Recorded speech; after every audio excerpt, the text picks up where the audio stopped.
The art of forgiveness is probably one of the most healing attributes that I've seen in my experience with dealing with mankind that we have to acquire if we're going to heal and allow our body to heal and change the course of our life. Because if we want to heal and function at a higher level, we have to change who we are and what's anchoring us down that we can't move forward. That ball and chain that rears its ugly head. And it's a lot of times during your brightest times when life is going great. Have you ever had that experience where you're happy, you're joyful, and you hear a song and it brings you back to a moment in your life where perhaps it wasn't a pleasant time and you get very sad?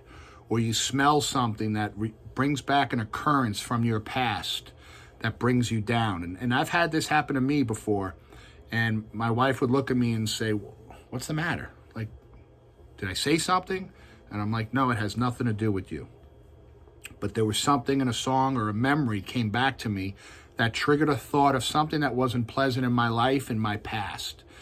And in my past, that would make me angry, and that would carry over for days, and perhaps I would spiral into a way of maybe I wasn't eating as well and doing things to try to comfort myself. And it could have been an experience where I was triggered thinking about, one of the biggest things I find with people is their upbringing and their parents, especially if you come from a divorced family, which I do, which has helped me grow to be an amazing, a better human being, to understand life and situations on a higher level through that experience. So if people say, would you go back and change that experience? The answer is no. I mean, I wouldn't be where I am today if it wasn't for that experience. So if you're looking back on your life and it was a relationship with your father, your mother, your sibling, an aunt, and uncle, and it's tearing you down emotionally and it's pulling you down emotionally, which will eat you up physically, we have to get into a state of grace and forgiveness for that moment, okay? And step number one is getting your neurology clear. If you're not under chiropractic care and your atlas is subluxated, it creates static. It's like a static cell phone. My cell phone, if it's not connected to the source, it's nothing but a paperweight. Your emotions and your feelings that you're having, if your neurology and your nervous system is disconnected and you're not able to process thoughts and emotions properly, it's going to be a very, very difficult process for you to heal.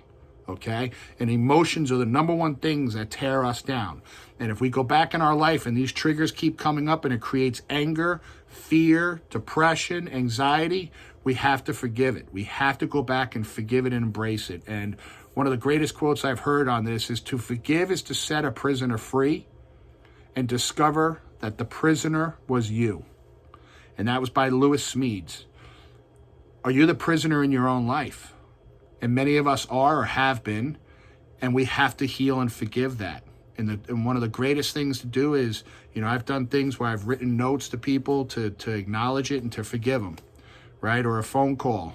That was one of the toughest things I've ever had to do, is to acknowledge it and forgive it. And if they don't always agree, whatever, doesn't mean I have to stay in their presence. I get on with my life, but it makes me feel better, right? Or if that emotion comes in, breathe through it, pray through it, forgive it. One of the arts I would do is I would imagine that thing, that entity, that person or people in a hot air balloon, and I walk up and I cut the string that's attaching it, and they float away and they're out of my life, man.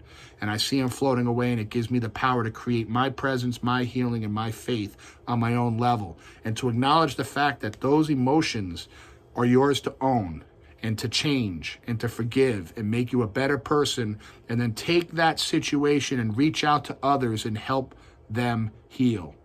Help them heal from their journey and to get awoken to this presence, that you don't have to stay a prisoner of your own life. Because like Smead says, to forgive is to set a prisoner free and discover that that prisoner is you.